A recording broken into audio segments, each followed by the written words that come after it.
الحمد لله نحمده ونستعينه ونستغفره ونعوذ بالله من شرور انفسنا وسيئات اعمالنا من يهد الله فلا مضل له ومن يضلل فلا هادي له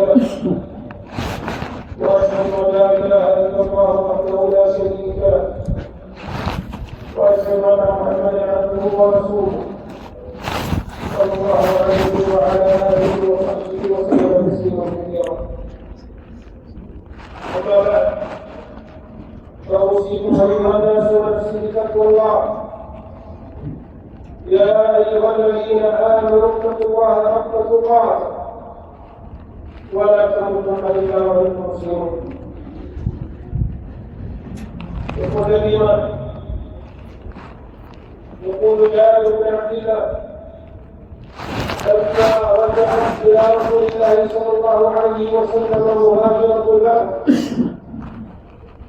قال عليه الصلاة والسلام: ألا تحدثوني بأعاجيب ما رأيتم بأرض الحبشة؟ قال كلهم: لا يا رسول الله،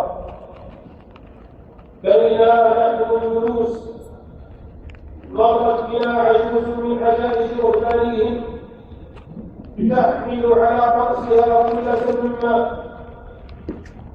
فمرت بسجارتهم فجعل إحدى يديه لتهتم بها ثم دفعها فخرت على ركبتيها فانكسرت كلتها، فلما ارتفعت التفتت إليه فقالت: سوف تعلم يا هنا إذا وضعته الكرسي وجمع الأولين والآخرين وتكلمت الأيدي والأرض بما كانوا يقسمون، سوف تعلم كيف أمري وأمرك عنده غدا.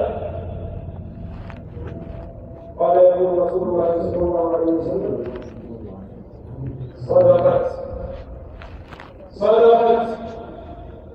كيف يقدس الله أمة لا يؤخذ بضعيفهم عباد الله، ذنب عظيم وجور خطير يجب الويلات ويورث العداوات والمشاحنات ويسبب القطيعة والعقوق وشقاء وكدر وبلاء، إنه ظلم. فالظلم التعدي والتطاول على شرائع الله ورسوله وعلى حقوق الآخرين. الظلم يجب بالإفراط والكبائر التزام، يحيط بصاحبه والموت ويسد عليه أمره ويغير عليه أحواله فيزول عنه النعم وتدفن به النعم ويذهبه ويظلمه في الدنيا والآخرة. عباد الله، لأجل كثرة مظاهر الظلم وعظيم خطره وتنوع مفاسده وكثير شره، وقد حرم الله تعالى الظلم على نفسه وجعل من محرما. قال سبحانه بحديث القدسي: يا عبادي إني حرمت الظلم على نفسي وجعلته بينكم محرما فلا تظالموا. الظلم ما ظهر من القوم إلا كان سببا في هلاكهم، إلا كان سببا في تأكيد العقوبة عليهم. وكذلك أخبرتك إذا أخذ القرى وهي ظالمة إن أخذه أليم شديد. عباد الله، لا يظنن أحد أن ظلمه للعباد بضرب أو بسب أو بشتم أو تزوير أو باعتماد بالباطل أو بهتك عرض أو سفك دم أو بغيبة أو نميمة أو استهزاء وسخرية أو بجرح كرامة أو بمقابلة في الديون أو غير ذلك. لا يظن أحد أن شيء من ذلك سيكون وجها دون حساب ولا إكرام. كلا والله، بل لا بد للظالم والمظلوم، لا بد لهما من الوقوف بين يدي الله تبارك وتعالى ليحكم بينهم بالعدل. ذلك اليوم الذي لا ظلم فيه. الله يحكم بينكم يوم القيامة فيما كنتم فيه تختلفون. عن ابي هريره رضي الله تعالى عنه ان رسول الله صلى الله عليه وسلم قال: لن تؤدن الحقوق الى اهلها يوم القيامه حتى تقابل الشاة الجنحاء من الشاة الحمراء. الا فاتقوا الله عباد الله، الا فاتقوا الله عباد الله، واحذروا الظلم بكل اشكاله وانواعه، ولا تحسبن الله غافلا عما يعمل الظالمون، انما يؤخرهم بيوم تشخص فيه الابصار. بارك الله لي ولكم في القران العظيم ونفعني واياكم بما فيه من الايات والذكر الحكيم. اقول قولي هذا واستغفر الله لي ولكم ولسائر المسلمين من كل ذنب فاستغفروه انه هو الغفور الرحيم.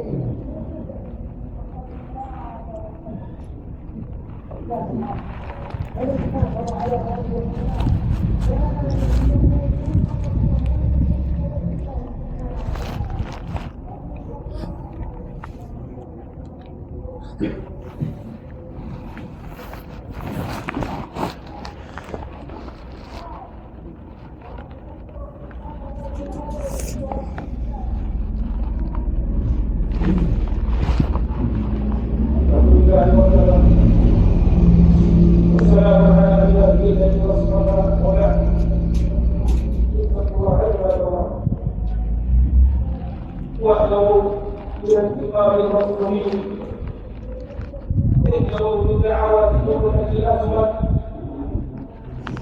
فكم نقص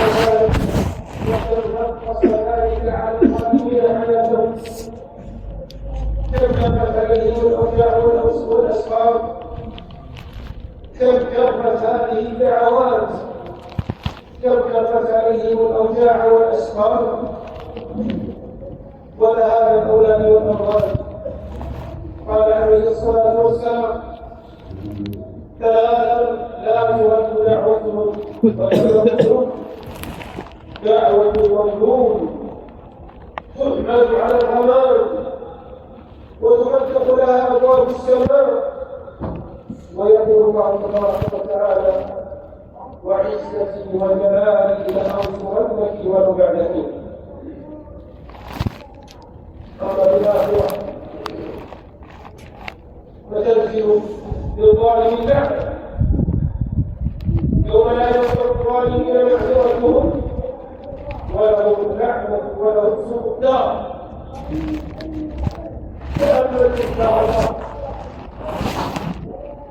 تأمل ذلك الظالم حين تحيط به خصماؤه يوم القيامة كل يريد أخذ حقه منه. هذا يقول قال من يرى الشيء ولا يقول قال من وخدعني وآخر يقول ولكن ذاك مالي وذاك يقول قال من اغتابني وآخر كذب عليه ويملكه يقول قال من وآخر يقول أنني راني وهذا وذاك وغيرهم ممن غلبهم. فيا لها من مصيبة يا لها من مصيبة وما نشدها من حسرة. ونقول للذين ظلموا ذوقوا عذاب النار التي كنتم بها تكذبون. أما والله إن الظلم يؤمن وما كان المسلم هو البنون إلى خلال يوم الدين يمضي وعند الله يجتمع الخصوم. ألا تتقوا الله وتحللوا من المظالم. من كانت ملكه مغلبة في الأخير فليتحلله منها فإنه ليس ذنب دينار ولا درهم من قبل أن يؤخذ لأخيه من حسناته فإن لم يكن له حسنات أخذ من سيئات أخيه وطرحت عليه. عباد الله صلوا وسلموا على من أمركم الله بالصلاة عليه فقال إن الله وملائكته يصلون على النبي يا أيها الذين آمنوا صلوا عليه وسلموا تسليما.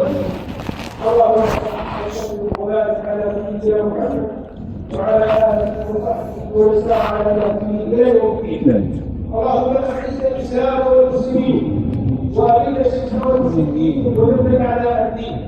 اللهم اجعل هذا البلد آمنا مطمئنا سخاء رخاء وسائر بلاد المسلمين.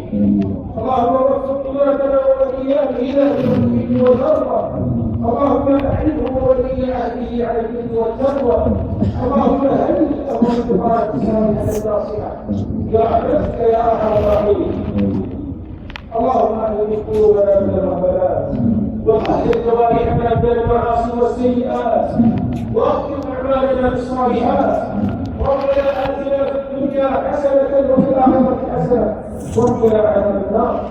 اللهم اغفر للمسلمين والمسلمات والمؤمنين والمؤمنات الأحياء منهم والأموات إنك قريب مجيب الدعوات. عباد الله إن الله يأمر بالعدل والإحسان وإيتاء ذي القربى وينهى عن الفحشاء والمنكر والبغي يعظكم لعلكم تذكرون. فاذكروا الله العظيم الجليل يذكركم واشكروه على نعمه يزدكم واذكروا الله أكبر والله يعلم ما تصنعون.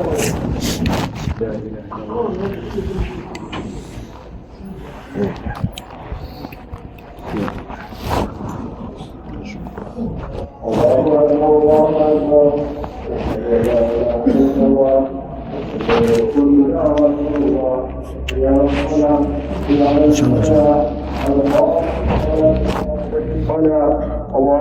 أكبر الله أكبر لا إله إلا الله.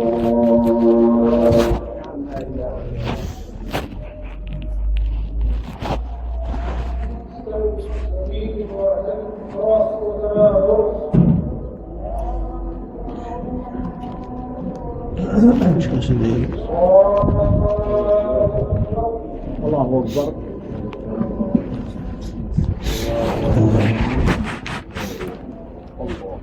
الحمد لله رب العالمين الرحمن الرحيم مالك يوم الدين إياك نعبد وإياك نستعين اهدنا الصراط المستقيم صراط الذين أنعمت عليهم غير المغضوب عليهم ولا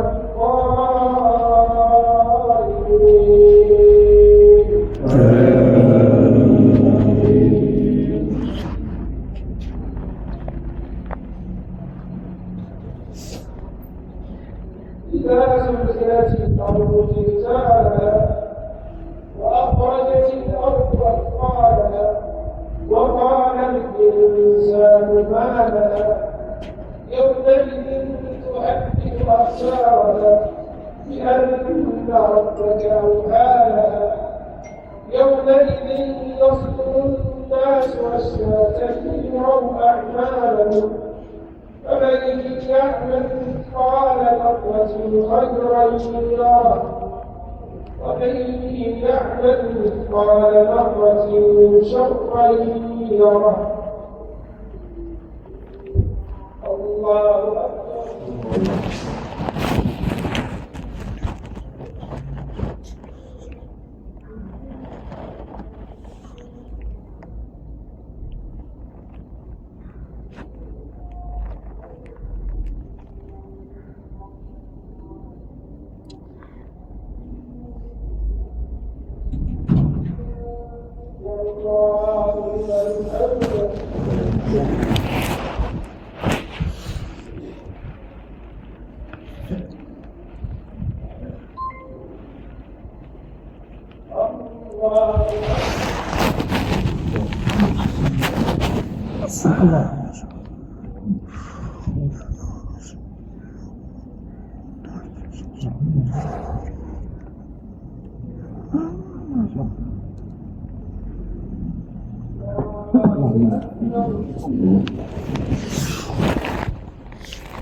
الرحمن الرحيم مالك يوم الدين إياك نعبد وإياك نستعين اهدنا الصراط المستقيم صراط الذين أنعمت عليهم غير المغضوب عليهم ولا الضالين.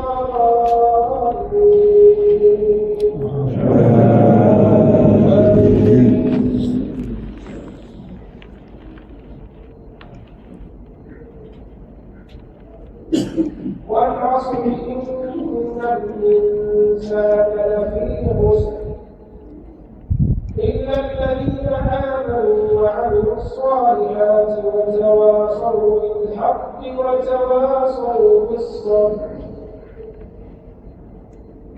الله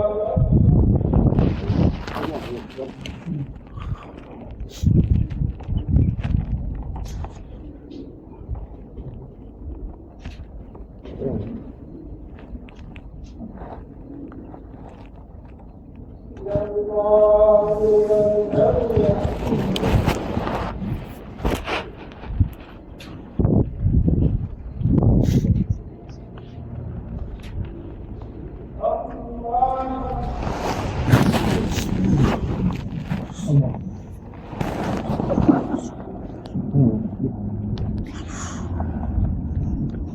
บหลับอยู่นะหลับอืม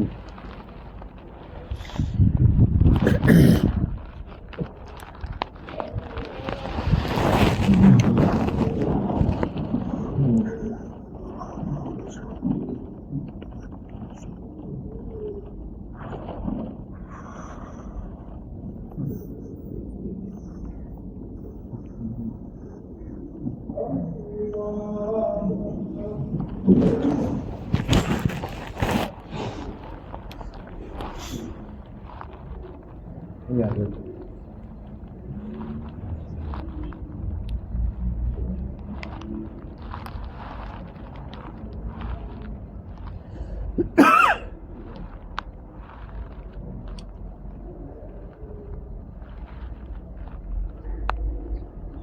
อะไรนะครับ